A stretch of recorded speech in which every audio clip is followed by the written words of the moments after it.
सेना में आप काम कर रहे हैं, ये बताएं कि क्या भारत के युवाओं के लिए और लड़कियों के लिए भी, मतलब युवतियों के लिए भी सेना की सेवा एक निश्चित अवधि के लिए आवश्यक बना देनी चाहिए?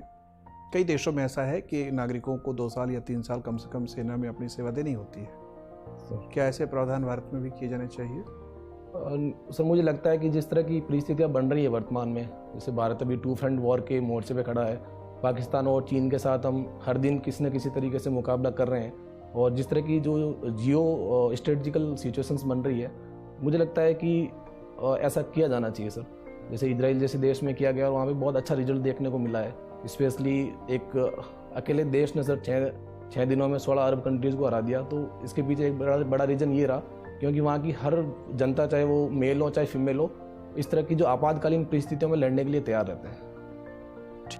सपोज करें कि आप डीएसपी बनते हैं और आप जोधपुर ही आप प्राप्त करते हैं, जोधपुर में ही आपकी पोस्टिंग होती है। एक ऐसा अपराधी जिसे आपने पकड़ लिया है और वो सपोज करें कि रेप के चार्ज में आपने पकड़ा है सर।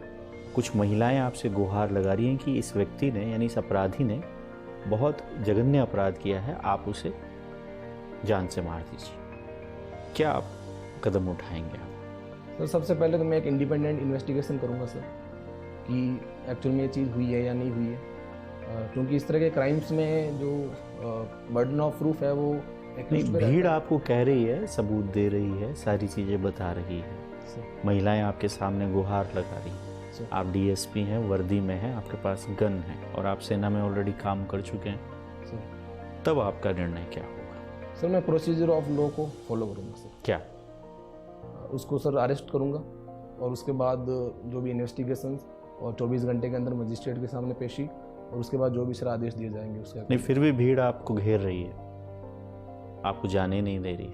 सर, मैं भीड़ को कन्विंस करने की कोशिश करूँगा कि ये चीज़ है वो कानून गैर कानूनी है, और इस तरह से कानून को हाथ में लेना जनता के लिए भी गलत है और मेरे लिए भी गलत है। चलिए, अंतिम सवाल, यदि गांधी नहीं होते तो क्या भारत 1947 में आज़ाद होता या नहीं? सर, मुझे लगता है कि शायद थोड़ा टाइम और लगता, बिकॉज गांधी जी ने जिस तरह के असहयोग आंदोलन, दांडी मार्च और उसके बाद सविनय अवज्ञा आंदोलन, जो एक बड़े लेवल पे जो मास मूवमेंट किया। दांडी मार्च अलग था, सविनय अवज्ञा आंदोलन अलग था। और सर उसी का पार्ट था। अच्छा sir, please. Ravi Prakash ji sir, और टॉर्पीडो में और मिसाइल में क्या अंतर है? और sir, torpedo under water use होता है सर, और missile basically surface to air, surface to surface. Surface to surface जो मिसाइल है उनका नाम बताइए।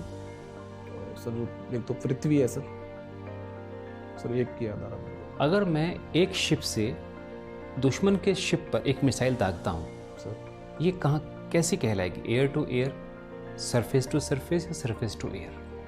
सर, ये शिप टू शिप है तो सरफेस टू सरफेस कहलाएगी। Surface to surface. अगर मैं 2 एरोप्लेन के सरफेस से उनको दागता हूँ, कोई भी सरफेस हो उनकी, तब भी वो सरफेस टू सरफेस होगी? नहीं सर, ये एयर टू एयर होगी। तो फिर इसमें इतना भेदभाव क्यों? सर, बिकॉज जो एयर टू एयर होती है उसमें जो एयरक्राफ्ट होते हैं sir, they used to be सभी एयर। शिप के ऊपर आईएनएस लिखा होता है, चाहे वो पनडुब्बी हो, चाहे वारक्राफ्ट हो या कुछ भी हो, ऐसा क्यों? Sir, INS means Indian naval ship. तो जो शिप एक अलग चीज़ है, पनडुब्बी उसी का हिस्सा है, तो उसके ऊपर भी हम लिखते हैं आईएनएस, तो वो एक अजीब सी बात नहीं दर्शाती? सी बेसिकली जो ऑपरेशंस में एक यूनिफॉर्मिटी लाने के लिए सर, जो ऑर्गेनाइजेशनल, क्या इसको बदलने की आवश्यकता है? नहीं सर, मुझे लगता है कि एक जो सेंस ऑफ बिलोंगिंगनेस और सेंस ऑफ यूनिफॉर्मिटी देता है। Sir please.